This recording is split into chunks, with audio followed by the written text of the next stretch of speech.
बिस्मिल्लाहिर्रहमानिर्रहीम।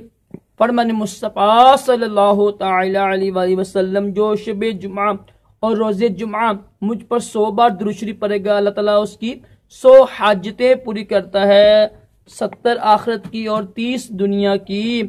सल्लु अलल हबीब। पीर शरीफ और जुमेरात के दिन रोज़ा रखना ये भी सुन्नत मुबारक है। राशिद अतारी न्यू रूहानी इलाज लेकर पेश खिदमत है। आज हम रूहानी इलाज सुनेंगे। फालज का रूहानी इलाज बहुत ही मुजरब है। ये आपने करना ये है कि फजर की नमाज के बाद ना, अगर ज़्यादा मसला ज़्यादा पुराना मर्ज है ना, तो फिर इशा के बाद भी पढ़ना है आपने। फजर की नमाज के बाद ना आपने अवला आखिर दुरूद पढ़ के 11 मरतबा ये दुआ पढ़नी है। 187 मरतबा, 187 187 ये आपने पढ़नी है।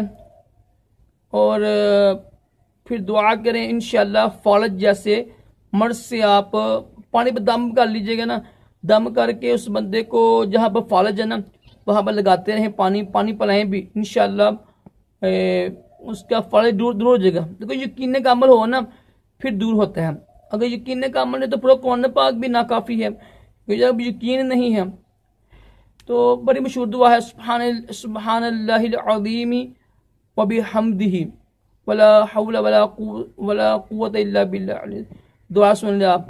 सुब्हानल्लाहिल अज़ीम व बिहम्दिही वला हौला वला कुव्वता इल्ला बिल्लाहिल अलिय्यिल अज़ीम।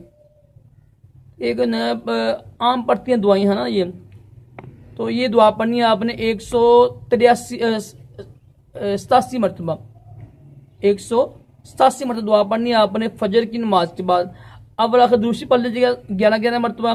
अगर ज़्यादा बीमारी पुरानी बीमारी हो ना, बहुत पुराना मर्ज है फालज का, तो फिर आपने इशा के बाद भी पढ़नी है। पानी पे दम कर लीजिएगा, पानी पे लगाएं और पानी पिलाएं भी। इंशाअल्लाह इस दुआ की बरकत से उनका फालज दूर हो जाएगा। फजर की नमाज के बाद 11 मरतबा।